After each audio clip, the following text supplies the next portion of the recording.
মুভির শুরুতে আমরা 18 বছরের একটি ছেলেকে দেখি যার নাম মার্ক।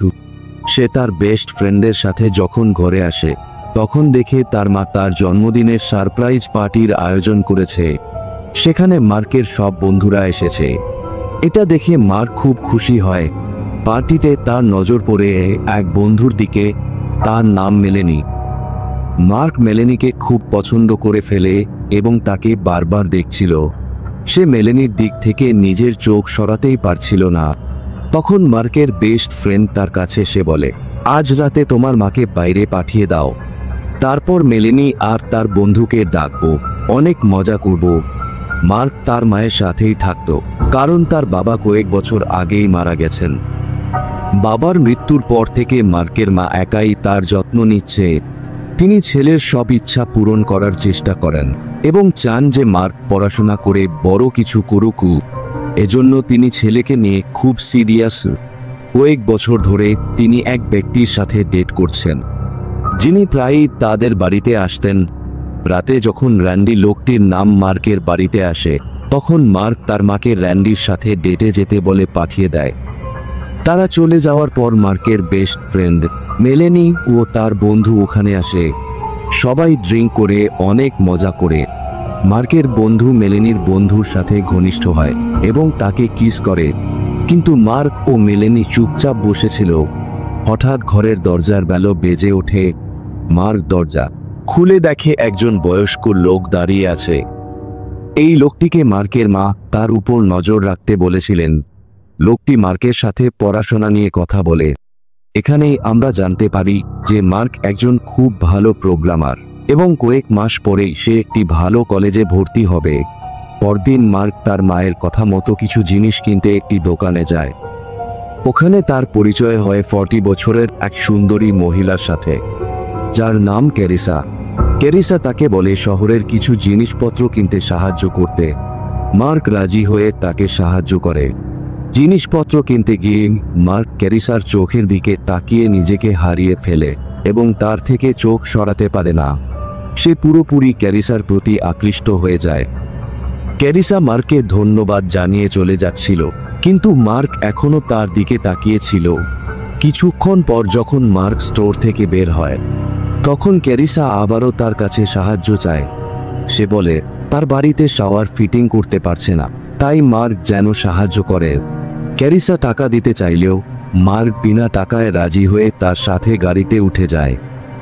এরপর মার্ক ক্যারিসার বাড়িতে যায় এবং শাওয়ার ফিট করে দেয়। ঠিক তখনই ক্যারিসা মার্কের কাছে এসে নিজের কাপড় খুলে শাওয়ার নিতে যায়। সে মার্ককেও তার সাথে গোসল করতে বলে। মার্ক প্রথম থেকেই ক্যারিসার প্রতি আকৃষ্ট ছিল, তাই নিজেকে আটকাতে পারে না। শেষে সে ক্যারিসার সাথে শাওয়ারে যায় আর তারা ঘনিষ্ঠ হয়ে পড়ে। এরপর যখন মার্ক ঘরে ফিরে আসে তখন তার চোখে মুখে খুশির ছাপ দেখা যাচ্ছিল। সে ক্যারিসার ব্যাপারে তার বেস্ট ফ্রেন্ডকে বলে ক্যারিসা অনেক সুন্দরী ও ধনী মেয়ে আর তার সাথে সে অনেক মজা করেছে। কিন্তু মার্কের বন্ধু তার কথা বিশ্বাস করেনি। রাতে মার্ক রেডি হয়ে ক্যারিসার সাথে ডেটে যাওয়ার প্রস্তুতি নিচ্ছিল। তার মা জিজ্ঞেস করে, তুমি কার সাথে ডেটে যাচ্ছ? কিন্তু মার্ক কিছুই বলে না। ওখানে র্যান্ডিও ছিল। সে মার্কের মাকে বলে, তুমি তোমার ছেলেকে নিয়ে এত চিন্তা করো না, তাকে কিছুটা স্বাধীনতা দাও। এরপর মার্ক ঘর থেকে বেরিয়ে যায় আর ক্যারিসা গাড়ি নিয়ে তার বাড়ির সামনে আসে। তারপর মার্ক তার সাথে রেস্টুরেন্টে যায়।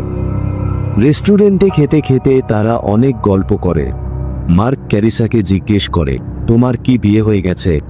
জবাবে ক্যারিসা বলে, হ্যাঁ, কিন্তু আমার স্বামী এখন আর বেঁচে নেই। এটা শুনে মার্কের খারাপ লাগে। এরপর মার্ক তাকে তার তৈরি করা একটি অ্যাপ দেখায়, যেটি নিয়ে সে কয়েক বছর ধরে কাজ করছে। অ্যাপটি দেখে ক্যারিসার খুব ভালো লাগে। সে বলে, আমার এক বন্ধু সফটওয়্যার কোম্পানিতে কাজ করে, আমি তার সাথে তোমার অ্যাপের বিষয়ে কথা বলবো। এটা শুনে মার্ক খুশি হয়, কিন্তু ক্যারিসা বলে, এর জন্য তোমাকে কিছু দিতে হবে বলে বিল পরিশোধ করতে যায়। তখন এক ওয়েটার এসে মার্ককে সাবধান করে, তুমি ক্যারিসার থেকে দূরে থাকো, সে ভালো মহিলা নয়। কিন্তু মার্ক সেই কথা গুরুত্ব দেয় না। পরদিন সকালে মার্কের মা তাকে জিজ্ঞেস করে, তুমি কাল রাতে এত দেরি করে কেন এলে? কোথায় ছিলে? তার মা চিন্তায় পড়ে যায়, যেন মার্ক কোনো খারাপ পথে না চলে যায় বা নেশায় না জড়ায়। কিন্তু মার্ক মায়ের সাথে ঠিকমতো কথা বলে না এবং ঘর থেকে বেরিয়ে যায়। এখন মার্ক তার বেশিরভাগ সময় ক্যারিসার সাথে কাটাতে শুরু করে। তারা একসাথে অনেক আনন্দ করে এবং একে অপরের সঙ্গ উপভোগ করে। কিন্তু মার্ক প্রায় বাইরে থাকায় তার মা অনুভব করে যে ছেলেটা তার থেকে দূরে সরে যাচ্ছে। এতে তিনি খুব চিন্তিত হয়ে পড়েন। একদিন তিনি মার্কের ফোন চেক করে সেখানে ক্যারিসার নাম্বার পান। এটা দেখে তার মনে হয় হয়তো মার্ক কোনো কলেজের মেয়ের সাথে ডেট করছে। তাই তিনি ক্যারিসাকে ফোন করে বাড়িতে ডিনারে আমন্ত্রণ জানান। অন্যদিকে ক্যারিসাকে দেখা যায় অদ্ভুত আচরণ করছে। সে নিজেকেই টর্চার করার চেষ্টা করছে, যেন এক ধরনের সাইকো। রাতে ক্যারিসা রেডি হয়ে মার্কের বাড়িতে আসে। তাকে দেখে মার্কের মা অবাক হয়ে যান। তিনি বুঝতে পারেন তার ছেলে যার সাথে ডেট করছে সে আসলে তারই বয়সী একজন মহিলা। এটা দেখে মার্কের মা হতবাক হয়ে পড়েন এবং ক্যারিসাকে একদমই পছন্দ করেন না। এরপর র্যান্ডিও সেখানে আসে আর সবাই একসাথে ডিনার করে। ডিনারের সময় ক্যারিসা মার্কের মাকে বলে যে তার ছেলে একটি অসাধারণ অ্যাপ বানিয়েছে, যেটি অনেক কাজের। সে আরও বলে ভবিষ্যতে মার্ক নিজের ব্যবসা শুরু করতে পারবে এবং চাইলে কলেজও স্কিপ করতে পারে। কিন্তু এই কথা শুনে মার্কের মা একদমই খুশি হন না, কারণ সে চায় না যে তার ছেলে কলেজ ছেড়ে নিজের ভবিষ্যৎ নিয়ে খেলা করুক। তখন ক্যারিসা জবাব দেয়, মার্ক এখন বড় হয়েছে, সে নিজের সিদ্ধান্ত নিজেই নিতে পারে। এই বিষয়টা নিয়ে মার্কের মা ও ক্যারিসার মধ্যে তর্ক শুরু হয়ে যায়। মার্কের মা রেগে গিয়ে বলে, তুমি আমার ছেলেকে ইউজ করছো। এরপর তিনি ক্যারিসাকে উল্টাপাল্টা কথা শোনান। এটা শুনে ক্যারিসা ঘর থেকে বেরিয়ে যাচ্ছিল, কিন্তু মার্ক তাকে থামাতে আসে। তখন ক্যারিসা বলে, তোমার মা যখন আমাকে এত কিছু বলল, তখন তুমি কিছু কেন বলনি? সে মার্ককে তার মায়ের বিরুদ্ধে খেপানোর চেষ্টা করে এবং বলে, তুমি এখন বড় হয়েছ, তাই তোমাকে নিজের সিদ্ধান্ত নিজেই নিতে হবে। সব বিষয়ে তোমার মায়ের উপর নির্ভর করা ঠিক না। এরপর ক্যারিসা মার্ককে নিয়ে গাড়িতে করে চলে যায়। ওদিকে মার্কের মা খুব রেগেছিলেন। তিনি ছেলের সাথে কথা বলতে চেয়েছিলেন, কিন্তু দুঃখভরা চোখে শুধু দেখছিলেন তার ছেলে ক্যারিসার সাথে চলে যাচ্ছে। ক্যারিসা মার্ককে নিয়ে তার ঘরে যায় এবং পরে তারা পুলের পাশে ঘনিষ্ঠ হয়ে ওঠে। অন্যদিকে মার্কের মা অনলাইনে ক্যারিসা সম্পর্কে খোঁজ খবর নিতে থাকে। ইন্টারনেটে সে একটি আর্টিকেল দেখতে পায়, যেখান থেকে জানতে পারে ক্যারিসার বিয়ে এক ধনী বুড়ো লোকের সাথে হয়েছিল। কয়েক বছর পর সেই লোকের লাশ ঘরে পড়েছিল। সবাই ভেবেছিল লোকটি স্বাভাবিকভাবে মারা গেছে, ফলে তার সব সম্পত্তি ক্যারিসার নামে চলে যায়। এই খবর জানার পর মার্কের মা আরও চিন্তায় পড়ে যান। তাই পরদিন সকালে তিনি মার্ককে আনতে ক্যারিসার বাড়িতে যান, কিন্তু ক্যারিসা তাকে ঘরে ঢুকতে দেয় না। তখন মার্কের মা বলে, আমার ছেলে একদিন তোমাকে ছেড়ে দেবে।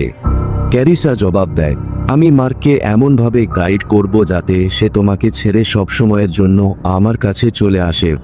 এই কথা শুনে মার্কের মা রেগে গিয়ে সেখান থেকে চলে আসেন। এরপর ক্যারিসা মার্কের কাছে এসে বলে, তুমি এখন এই বাড়িতেই আমার সাথে থেকো, এখানে কেউ আমাদের ডিস্টার্ব করবে না। কিন্তু মার্ক রাজি হয় না এবং বলে, 1 মাস পর আমি কলেজে ভর্তি হব, আর আমি মায়ের থেকে দূরে থাকতে পারবো না। এটা শুনে ক্যারিসা প্রচণ্ড রেগে যায় এবং বলে, তাহলে তুমি এখান থেকে চলে যাও। তারপর মার্ক তার বন্ধুর সাথে গাড়ি করে ওখান থেকে চলে আসে। ওদিকে মার্কের মা র্যান্ডির কাছে সাহায্য চায় এবং বলে, আমাদের মার্ককে ক্যারিসার থেকে আলাদা করতে হবে। কিন্তু র্যান্ডি বলে, মার্ককে তার ভুল থেকে শিক্ষা পেতে দাও। এই কথাটা মার্কের মায়ের ভালো লাগে না। তখন তার মাথায় একটা আইডিয়া আসে। সে মেলেনিকে, যাকে মার্ক একসময় পছন্দ করত, আবার ছেলের জীবনে নিয়ে আসবে। এতে ক্যারিসা হয়তো মার্কের জীবন থেকে সরে যাবে। অন্যদিকে মার্ক ঘরে বসে ভিডিও কলে ক্যারিসার সাথে কথা বলছিল। ক্যারিসা তার কাছে ক্ষমা চায় এবং তাকে রাতে নিজের বাড়িতে আসতে বলে, কিন্তু মার্ক রাজি হয় না, কারণ তার মা বলেছে মেলেনি আজ আসবে। মার্কের মুখে না শুনে ক্যারিসা প্রচণ্ড রেগে যায়। কিছুক্ষণ পর মেলেনি মার্কের বাড়িতে আসে। তাকে দেখে মার্ক খুব খুশি হয় দুজন একসাথে লাঞ্চ করতে বসে এবং অনেক গল্প করে। পরে মার্কের মা তাকে কিছু টাকা দেয় ও বলে মেলেনিকে নিয়ে বাইরে ঘুরে এসো। তারপর মার্ক ও মেলেনি একসাথে ঘুরে বেড়ায়। এখানে আমরা জানতে পারি মেলেনিও মার্ককে পছন্দ করে, আর তারা দুজনেই ধীরে ধীরে একে অপরের কাছাকাছি চলে আসে। দূর থেকে ক্যারিসা যখন মার্ক ও মেলেনিকে একসাথে দেখে তখন সে প্রচণ্ড রেগে যায় এবং ভেতরে ভেতরে হিংসা অনুভব করে। পরে মেলেনি গাড়িতে করে মার্ককে তার বাড়িতে পৌঁছে দেয়। মার্ক বাড়িতে ফিরে খুব খুশি ছিল, আর তাকে খুশি দেখে তার মায়েরও অনেক ভালো লাগে। ওদিকে মেলেনি যখন গাড়ি নিয়ে চলে যাচ্ছিল তখন তার গাড়ির ভেতরেই আগে থেকে লুকিয়ে ছিল ক্যারিসা। সে হঠাৎ পেছন থেকে মেলেনির উপর হামলা করে এবং তাকে বেঁধে ফেলে। এতে মেলেনি ভয় পেয়ে যায়। ক্যারিসা হাতে ছুরি নিয়ে তাকে ধমক দিয়ে বলে যদি সে মার্কের কাছ থেকে দূরে না থাকে তাহলে তাকে মেরে ফেলবে। শেষে ক্যারিসা ছুরি দিয়ে মেলেনির গালে একটা কাট দেয় এবং সেখান থেকে চলে যায়। পরদিন যখন মার্ক মেলেনিকে ফোন করে তখন সে কল রিসিভ করে না। এতে মার্ক খুব টেনশনে পড়ে যায়। অন্যদিকে মার্কের মা র্যান্ডির সাথে দেখা করতে যায়। সেখানে র্যান্ডি বলে তুমি তোমার ছেলেকে নিয়ে অতিরিক্ত চিন্তা করছো এবং আমাকেও নিজের মতো চালাতে চাও। আমার মনে হয় না আমাদের সম্পর্ক আর এগোনো উচিত। এটা শুনে মার্কের মা ভীষণ মন খারাপ করে ফেলেন। ওদিকে মার্ক তার বন্ধুকে বলে সে এখন ক্যারিসার সাথে সম্পর্ক শেষ করতে চায়, কারণ মেলেনির প্রতি তার সত্যিকারের অনুভূতি তৈরি হয়েছে। এটা শুনে মার্কের বন্ধু ক্যারিসার ঘরে যায় এবং তাকে জানায় যে মার্ক এখন তার থেকে দূরে সরে যেতে চাইছে। এই খবর শুনে ক্যারিসা ক্ষিপ্ত হয়ে যায় এবং অন্য কিছু করার পরিকল্পনা করে। সেই সময় মার্ক যখন নিজের ঘরে ছিল তখন ক্যারিসার কাছ থেকে ভিডিও কল আসে। ক্যারিসা বলে তোমার অ্যাপ দেখার জন্য আমার সেই সফটওয়্যার কোম্পানির বন্ধু আজ রাতে আসবে, তাই আমি তোমাকে পিক করতে আসব। প্রথমে মার্ক যেতে রাজি হয় না, কিন্তু শেষ পর্যন্ত ক্যারিসার কথায় রাজি হয়ে যায়। রাতে বের হওয়ার আগে সে মাকে বলে বেরিয়ে পড়ে। মার্ক ক্যারিসার বাড়িতে পৌঁছে অ্যাপ নিয়ে ক্যারিসার বন্ধুর সাথে কথা বলতে শুরু করে। তখন ক্যারিসার বন্ধু বলে এমন অ্যাপ আগেও মার্কেটে এসেছে, তবে তোমার প্রচেষ্টা ভালো, তোমাকে একটা জব অফার দিতে পারি। এরপর ক্যারিসার বন্ধু চলে যায়। তখন মার্ক বলে আমি এখন জব করতে চাই না, প্রথমে কলেজ শেষ করতে চাই বলে চলে যাওয়ার চেষ্টা করে। এটা দেখে ক্যারিসার বুঝতে পারে মার্কের আর তার প্রতি কোনো আগ্রহ নেই। রাগে সে বিয়ারের বোতল দিয়ে মার্কের মাথায় আঘাত করে। এতে মার্ক অজ্ঞান হয়ে যায়। কিছুক্ষণ পর জ্ঞান ফেরার পর মার্ক নিজেকে এক রুমে বন্দি অবস্থায় দেখে, তার দুই হাত শিকল দিয়ে বাঁধা। ক্যারিসা সেখানে এসে বলে তুমি নিজের কাজ শেষ হওয়ার পর আমাকে ছেড়ে চলে যেতে চেয়েছিলে। এরপর সে মার্ককে টর্চার করতে শুরু করে এবং বলে যে তার স্বামীও একসময় অন্য মহিলার সাথে মিলে তাকে ধোঁকা দিয়েছিল, তাই সে নিজেই স্বামীকে মেরেছিল। এসব শুনে মার্ক ভয় পেয়ে যায় এবং অনুনয় করে তাকে ছেড়ে দিতে বলে, কিন্তু ক্যারিসা আরও পাগলামি করে বসে সে ছুরি দিয়ে মার্কের শরীরে আঘাত করে। এতে মার্ক প্রচণ্ড যন্ত্রণায় পড়ে। এভাবেই সকাল হয়ে যায়, কিন্তু মার্ক এখনো বাড়ি ফেরে না। এতে তার মা গভীর উদ্বেগে পড়ে যায়। তিনি ছেলেকে ফোন করেন, কিন্তু কল রিসিভ হয় না। তারপর তিনি র্যান্ডিকে সব কিছু বলেন এবং ক্যারিসার বাড়িতে নিজের ছেলেকে খুঁজতে যান। ক্যারিসা মার্কের মাকে ঘরে নিয়ে আসে, আর এখান থেকেই গল্পের পরিস্থিতি আরও বিপজ্জনক হয়ে ওঠে। আর তাকে বলে যদি তুমি তোমার ছেলেকে দেখতে চাও তাহলে তোমার হাতেই হাত দিয়ে পড়ে যাও। মার্কের মায়ের কাছে আর কোনো উপায় ছিল না, তাই সে ওই হাত দিয়ে পড়ে যায়। তারপর ক্যারিসা তাকে ওই রুমে নিয়ে যায় যেখানে মার্ক জখম অবস্থায় বন্দী ছিল। নিজের ছেলের এই অবস্থা দেখে মার্কের মা কান্না করতে থাকে। ক্যারিসা বলে তোমার কারণে আমাদের সম্পর্ক নষ্ট হয়েছে, তাই এখন তোমাকে নিজেকে গুলি করে মারতে হবে, না হলে তোমার ছেলেকে। এরপর ক্যারিসা পিস্তল রেখে রুমের বাইরে চলে যায়। মার্কের মা তখন নিজ ছেলের কাছে বলে আমি আমার ভুল বুঝতে পেরেছি, আমার তোমাকে কিছুটা স্পেস দেওয়া উচিত ছিল।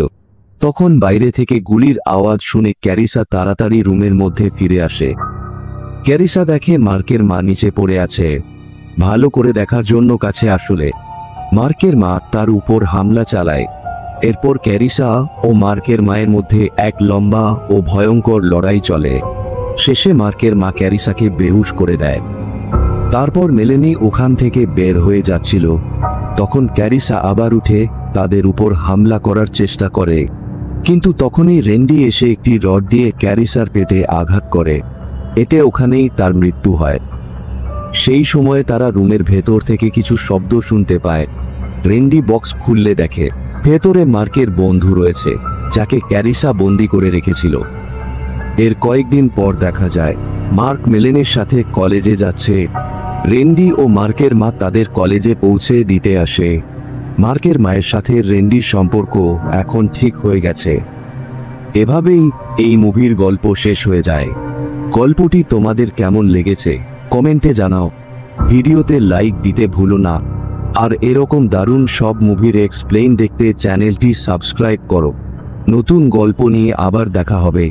ততক্ষণ পর্যন্ত আগের ভিডিওগুলি উপভোগ করো।